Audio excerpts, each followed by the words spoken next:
It's been a real exciting fall here at Upper Iowa. We've had a good start to the year. Not great by any means. We're well aware of where we are right now in this Great Lakes Valley Conference. A true test, just like the Northern Sun was. Schools that fit our profile a lot better. There's a lot more private schools that we're competing against, and so we're able to, feel like we're going against a lot of like institutions. Women's soccer, an extremely young team, 18 new kids on that program, had a lot of bright moments throughout the fall, but just a really young team still learning and growing under Coach Davis. Men's soccer had a huge improvement over last year, and going into the last game of the season had a chance to qualify for the Great Lakes Conference Championship. A good season for the men's soccer team, and had some exciting times. Had that win over number 7 University of Indianapolis here at home. That was a huge win for that program moving forward. Moving over to football, football program with 3 wins. 3 wins this season is more than we've had in the last 2. In 2021 we had 1 win. In 22 we had 1 win. So to have 3 wins, that's a good step forward. But when you look at 2 games that got away in the final seconds, and then last week's game at Truman State that we lose 14-7, we're very close on this football program, and it's tough for those guys, but Coach Hoskins and the rest of the staff has the attitude right, has the culture right in that program, and it won't be long before we're turning those corners and not losing some of those late leads, and things are going to go our way, and we're going to be a winning program again. Cross country, really kind of a rebuilt roster this year for Coach Rucker.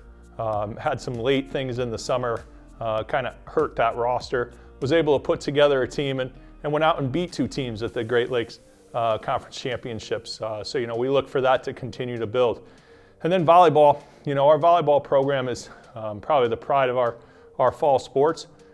Admittedly, they tell you it's not their best season, but not having their best season still has the potential with 2 wins this weekend to move all the way back to 5th place in this league. We're proud of how they've worked through this year. We think they've got an excellent chance to make it into the conference championship. And once we're there, you got to look out for the Peacocks because they have the ability to beat anybody in this league. And we're looking forward to a fun finish this weekend here at home.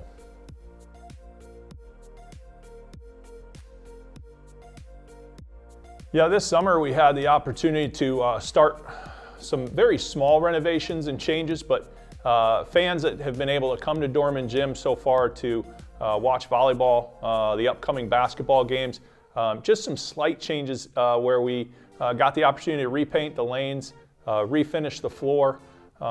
In repainting the lanes and kind of filling them into that navy blue color, we're able to showcase the new GLVC logo on the floor. Out on the soccer and football field at Harms-Eischeid Stadium, we've got the GLVC logo on there. We'll continue to use that throughout the spring. That logo will be there for baseball and softball. At Robertson Woods at baseball, we'll have it behind home plate. At Eischeid Softball Complex, we'll probably go in center field with that. Just a little more room and not have to worry about it on the dirt as well. So. Just some small changes, but important changes for us to make sure that the conference knows that we're all in and really all for the GLVC at this point, and for our fans to understand that this is a new direction and a new chapter in our Peacock athletic history. Some of the bigger things that we were able to accomplish this fall is our new weight room, the floor in the north weight room, which included the rubber floor as well as a new turf section. And so that provided, by the generous gifts of Steve Harms and the Harms family to allow us to do that. Kind of took ourselves out of the weight room a little bit for a couple weeks in October, but Coach Vargas, Coach Iverson down there, and quite a few of the athletes, football, I know baseball was in there, and a lot of other teams really helped to do some of the manpower down there to get the old floor out and be able to kind of clear the way for that new floor. But it looks beautiful down there, and we're lucky to have such generous donors to help us make these things possible.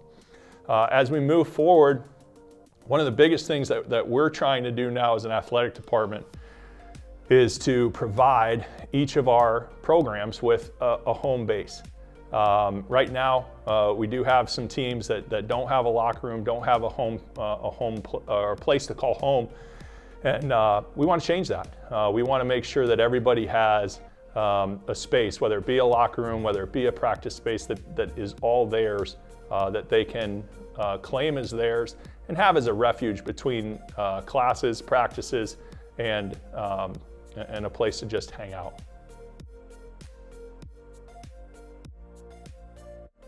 This coming weekend, we really get started in our winter sports. It starts off with a bang right on Saturday. I mean, women's basketball plays at home at 7 o'clock. Saturday's a busy day for us. Senior day for football at 11, senior day for volleyball at 3, and a home opener for women's basketball at 7 o'clock. So that'll get their season started. Men's basketball are in the Dells in Wisconsin, playing against Michigan Tech and Northern Michigan, a couple of really tough opponents out of the GLIAC. Wrestling is over at the Luther Open. Be a great opening tournament. A few guys from Iowa, a lot of Division II wrestlers, a lot of Division III wrestlers, so a great chance there, and a nice close trip for us too, so the guys feel comfortable with that. With those three sports, we really are excited. I mean, men's basketball and wrestling are the cream of the crop as far as we're concerned in our region. When it comes to what we expect and what we think can happen, I mean, we're excited to show off what we can do in those two sports. Women's basketball took strides last year that we hadn't seen since 2002. They won more games than any other year since 2002, and as part of that was a 3-1 start of the season against the GLVC teams. That one loss was an overtime loss to Truman State here at home.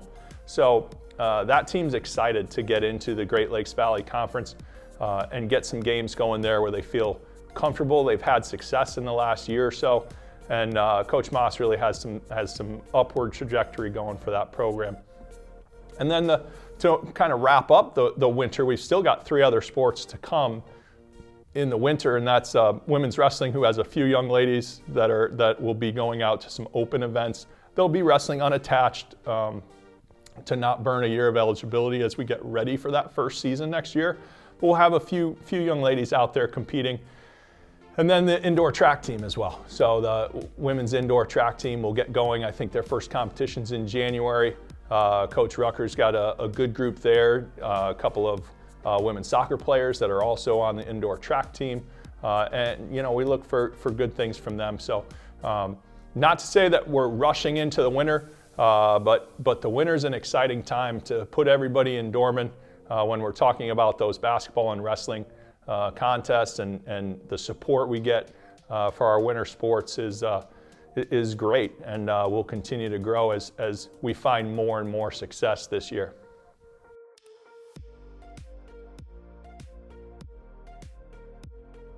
It's been a really exciting summer as far as our marketing and our fundraising goals have come to fruition, and we try to find these new paths for people to be a part of Upper Iowa athletics.